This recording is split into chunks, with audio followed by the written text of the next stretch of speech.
What's going on, everyone? A little bit different today. I'm not using my typical office camera, but here we are in my office. So I want to do a quick little update for you here, talking about what I've been doing in terms of my training and how it's all sort of coming together, coming along. I'm going to show you a few quick little clips here. So yesterday I did some box squats. Now this is kind of a follow-up to a video I had made recently about high bar pause squats and training the anterior chain and training the posterior chain.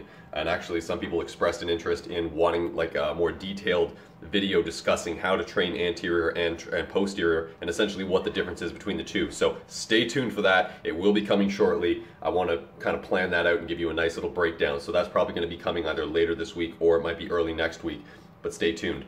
So in this video here, I just want to show you these box squats that I had done. I worked up to 400 pounds for a set of 3, and then I think I did some singles after that.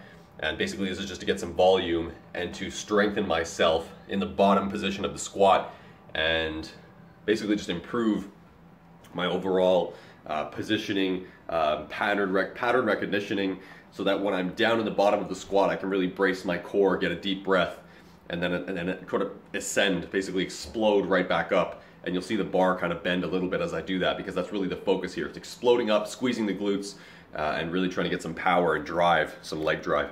So that's what I did in this particular training session. Aside from that, I've been doing tons and tons of hiking with my dogs because there's just so much snow outside here in Ontario, Canada, that it's probably like the biggest winter snowfalls we've had, or the most snowfalls we've had in several years. So it's been pretty intense.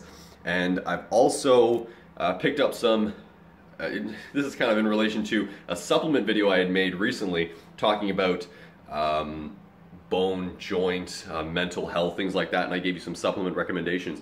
Following up to that, but not quite, you know, in relation to it, I want to share with you these dog treats which I just picked up, because they are actually very much like supplementation for humans, because dogs obviously need support for their bones and joints and their hips and things like that, especially their hips and knees. It tends to be one of the problematic areas in a lot of dogs, and it just depends on the breed, obviously. But here I just want to show you some glucosamine supplements, or I guess dog treats, that are really great to check out if you're interested.